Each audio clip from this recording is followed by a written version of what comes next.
Yo, what is up, YouTube? It's your boy IBP Gang, IBP Nation, IBP Boxing, IBP MMA. And today, I'm going to be seeing what the UFC would look like if it was a school. I know y'all been wondering this, like, who would be the bully? Who would be the, the nice kid? Who would be the new kid? All them typical, like, who would be the, did I say the bully?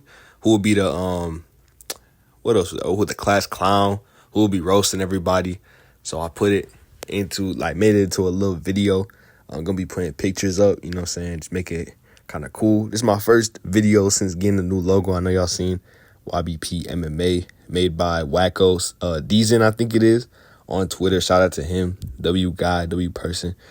So the rebrand is coming. We're going to be coming out with more content, different stuff on the channel, more boxing stuff. As y'all can see, Devin Haney, my favorite boxer, so more boxing, more MMA, diversifying the content and just getting y'all the stuff that y'all like. So hey, road to 100 subscribers, or not 100, road to 1,000 subscribers coming soon, 500 on the way.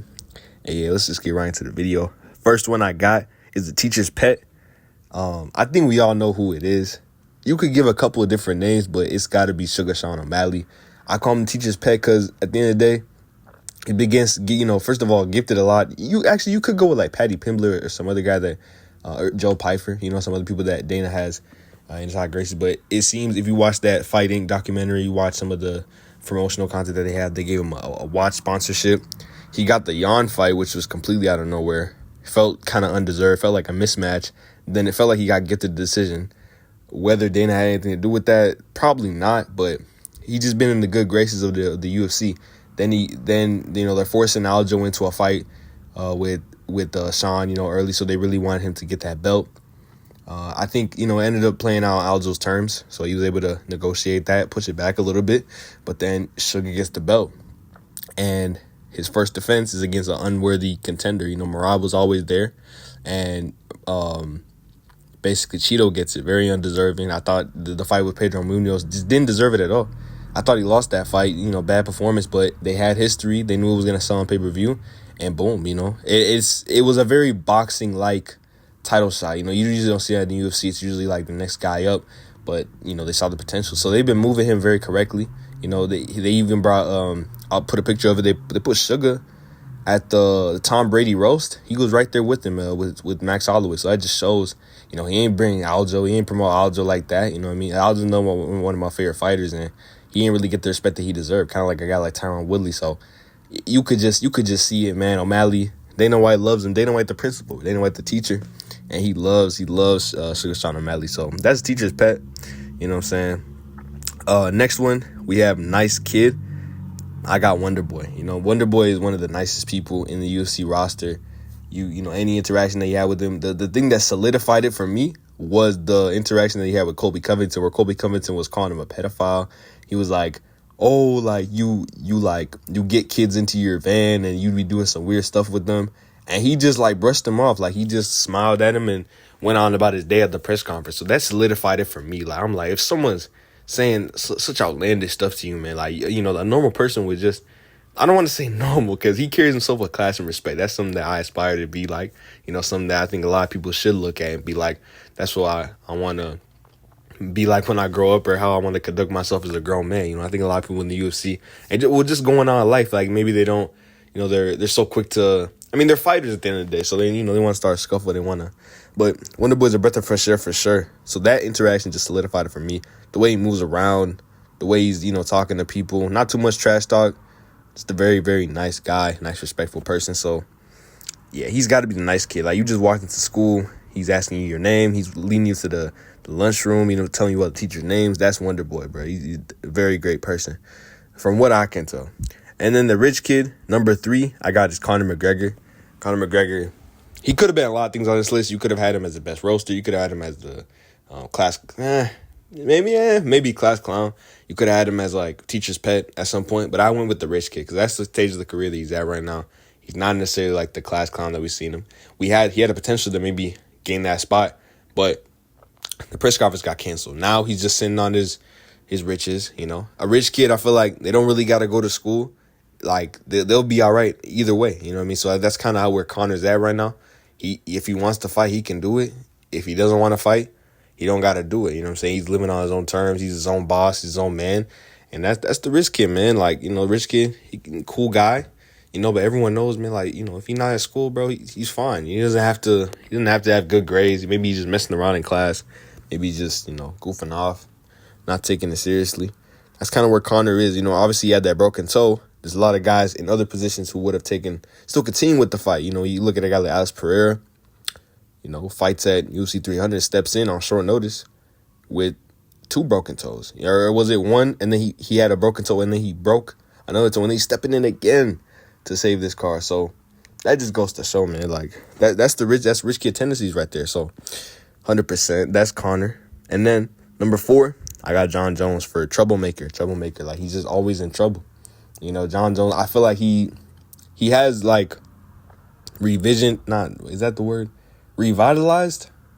He's had a reform era. I don't know if it's reform. Something with the word re. He's definitely we'll just say he changed up himself. I feel like his persona a little bit with this 3-year hiatus. We haven't heard too much from him. But, there was that period when he was leaving like the Hall of Fame ceremony, and he was like banging his head on the car.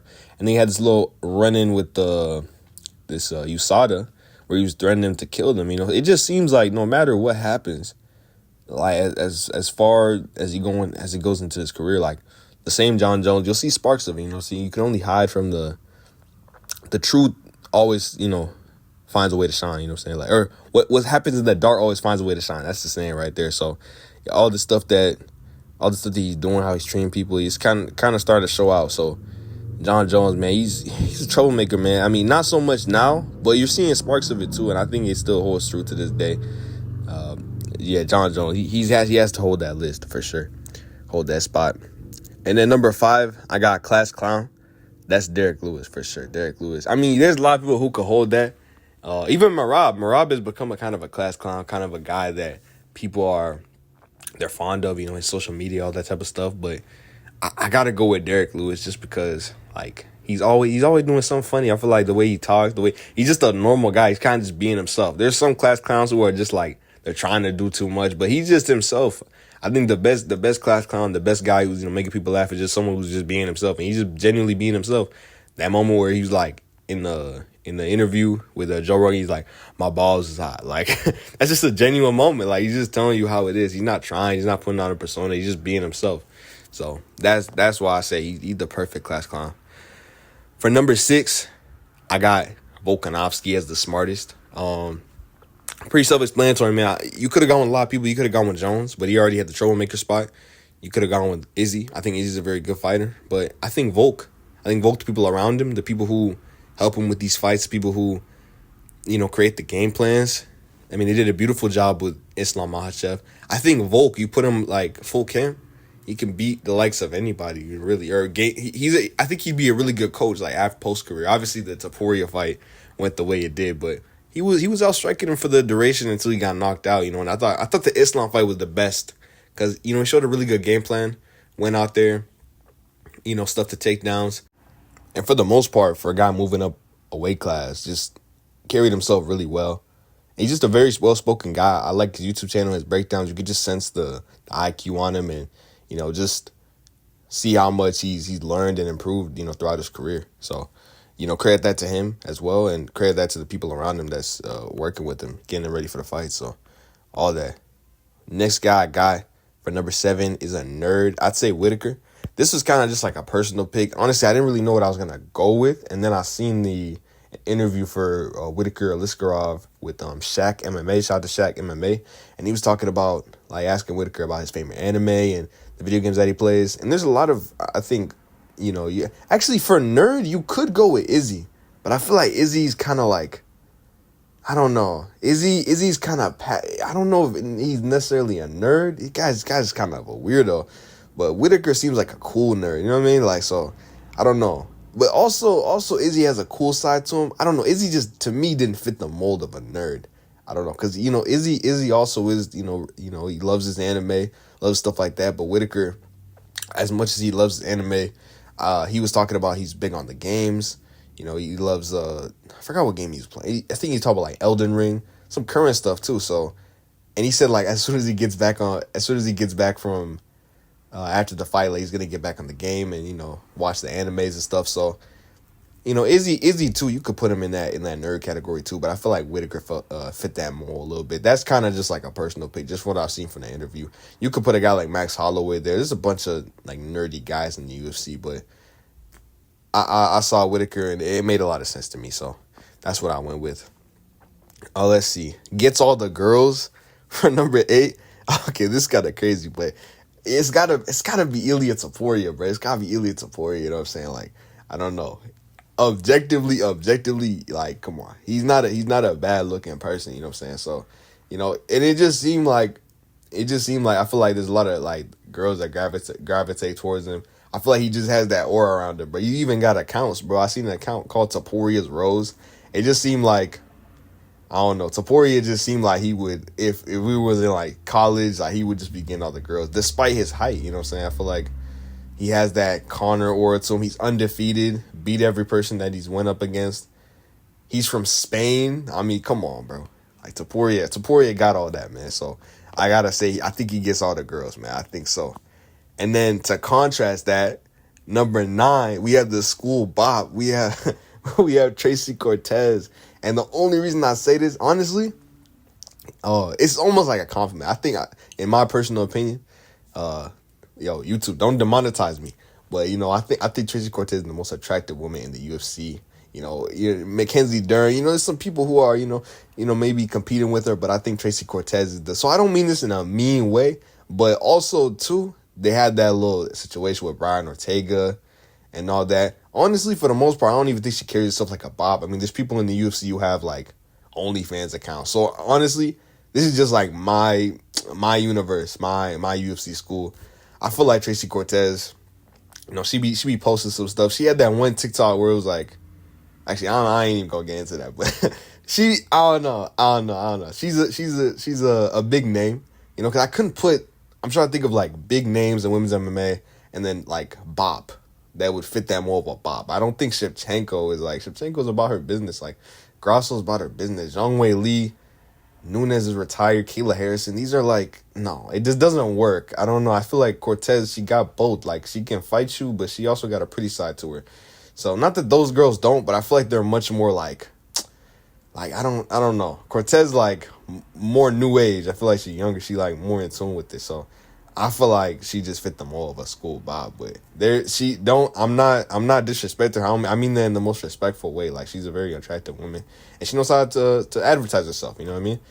But she don't got her OnlyFans, to my knowledge. Like, she's still, you know what I mean? Like, she's not like Island Perez. You know what I'm saying? Shout out to Island Perez too. I don't mean, if you got OnlyFans, bro, live your life, bro. Monetize yourself, bro. They don't pay the UFC fighters as much as they should be getting paid. So, if you gotta find another source of income, it's easy money. I mean, if that's what you want to do, man, I'm not gonna hate on the fighter, man. So that's what it is. Number 10, we have the bully, Colby Covington. I had to say Colby Covington because he's just a bully, bro. He's just a mean guy. Up until I heard one of the fighters I also like. At some point, I'll make a tier list of all my favorite fighters, because it's gonna be a lot of them up there, you know what I'm saying? But Garimbo has a place in my heart, you know what I'm saying? He's from Africa, obviously. I have a certain place in my heart for the African fight, especially just Garimbo, his story, the stuff that he's gone through, it was, I don't know, it feels like every time he fights, man, it's just some emotional. You just gotta feel for him, bro. But man, just a hard-working fighter. And then I heard that Colby Covington was helping him with payments and stuff like that, with his house, or getting him food and stuff. So that made me change my perspective on Colby a little bit. But other than that, like, he's just I don't know. I don't want to cuss, but bro, yeah, I'm not gonna cuss, but he's just a terrible person for the most part, bro. Like, just that he said, like, you can't even go into it, man. You just gotta watch a Colby trash talk video. He just always straight low blows. Like the one with the Leon, people forget about that. Oh my God.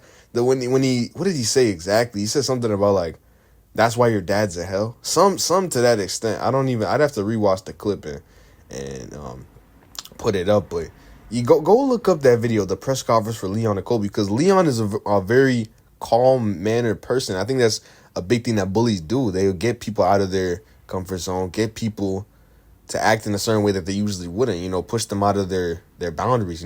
Usually people will be calm mannered and act in a certain way, and then a bully will make them crash out, or they'll just sit there and take it. Leon is not just about to sit there and take it, but for the most part, I mean, he's a happy go lucky guy. He's not trying to pick fights with people. He might talk a little trash, but he's not gonna get up and do what he did. Usually he's pretty composed, and then Kobe saying that just, what I mean? So that just goes to show, man. I mean, the stuff that he's saying about Ian Gary, stuff that he's saying about all these people, man. He just kind of talks, and then he's in on the sideline. He just got dominated by Leon. Nothing to say. He's still talking about Gary, talking about all these other fights, and he's on the sideline not doing anything. So hasn't really backed up any of the talk that he's had. That's what you're gonna get, though. I think there's a place in my heart that really likes Colby, though, because I'm a fan of pro wrestling. I like WWE mostly for not really for the wrestling, but for the promos that they put on. I like a fighter who can sell themselves, who can talk trash, and who can give out a good promo. I think that's kind of lost in current MMA. That's why I love moments like Dricus and Izzy. I'm kind of getting sidetracked, but I love someone who can give out good promo, and Colby has that heel factor to him, man. So that's why I kind of like him. But at the end of the day, do we got to be saying like stuff that he's saying? So it's a double-edged sword, but that's why he fits that bully persona for sure. The best roaster on the UFC roster, I'd have to say, is Kevin Holland. For me, I was just thinking about guys who talk like during the fights. You could say Strickland too, because he had that little moment where he was like, "Nah," but I have a good I have a good thing for Strickland, bro. I have a good one for Strickland, but that's kind of crazy. I go, I don't know. I don't ban this video, YouTube, bro. Chill out. I'm just having fun, okay? But for this video, for this pick, sorry, I got the best roaster because Holland, he talks a lot of trash in the cage. They call him Big Mouth for a reason. I think it just made sense. Big Mouth, best roaster. I think he's just gonna be at the lunch table just talking trash, but he's gonna be saying, "Oh, like, bro, why you got those shoes on?" Like, oh, but like all this stuff, man. He's definitely one of them type of guys. Probably was doing that in high school, in middle school, all that type of stuff. He's got Big Mouth for a reason. He's talking trash inside the cage while beating you up. He's telling Buckley to wipe his nose mid-fight. Just all this type of stuff. So I think I don't really got to go too much in that. Not in and I think a good thing about to be a good roaster, it can't come off too mean and it can't come off too nice. You know what I'm saying? It's a good little mixture. And I think Holland does a really good job of that. So he's making people laugh as well. So that's why he's the best roaster in my opinion. For 12, the guy who always gets picked on, it has to be Belal Muhammad, man. There's people, Ian Gary, the momentum not really there. I think at a certain point it could have been him, but Belal Muhammad, man, it never fails, bro. He always gets picked on, bro. I don't know what it is. I'm actually a fan of him, and he blocked me on Twitter, bro. I don't know what I did, bro. I didn't even do. All I said was like, this is coming from the guy who who's not even a draw. I think they were having a conversation about like someone being a pay-per-view star, and then like Belal had to chip in with a cheeky comment. And I just checked him real quick, and then I just get blocked when there's other people who were saying crazier stuff. My post got hidden, and then I was blocked. There are people who like their thing didn't even get hidden, and then they didn't even get blocked to my knowledge. So I don't know, bro. I don't know. Belal kind of sensitive in my opinion. Maybe that's what it is a little bit, but he just never fails, bro. I don't know. In my opinion, besides me getting blocked and all that, I think he's a very good fighter. I'm a fan of Belal Muhammad, man. I want to see him get the belt. I think he will. I think he will beat Leon Edwards. But yeah, he just gets so much hate for no reason. Like he's a wrestler, man. I mean, that's the way he fights. Puts a good pace on these people. He takes them down. Not really finishing all these guys, but does he? There's plenty of fighters who are like Belal Muhammad who don't get the hate that he does, man. It's actually crazy. He doesn't get enough credit. I feel like that Sean Brady win, that's aging really well now. Seeing what Sean Brady did to Kelvin Gastelum. Just give the man his credit, man. But they won't. They'll just keep hating on him. But yeah, man, he just keeps getting bullied, man. He get bullied by Colby, bro. Colby. Exactly. We need to see Colby and Belal Muhammad, bro. That would be insane because the buildup would be nasty, bro. I'm saying the bully versus the one who always gets picked on, basically. Okay, number 13. Okay, kind of controversial, but it's the the school. Can I say that on YouTube? Shoot. Okay, it's someone who's doing bad things in school. They threatening the school saying, "Oh, I'm about to air this place out." You know, that's who I think Sean Strickland is, bro. You know, you see the mode of these. I don't know. Sean Strickland, he just seemed like a crash out, bro. Just some. You see the things that he be like saying in the press conferences. I just feel like he fits that mold. He'll go back home.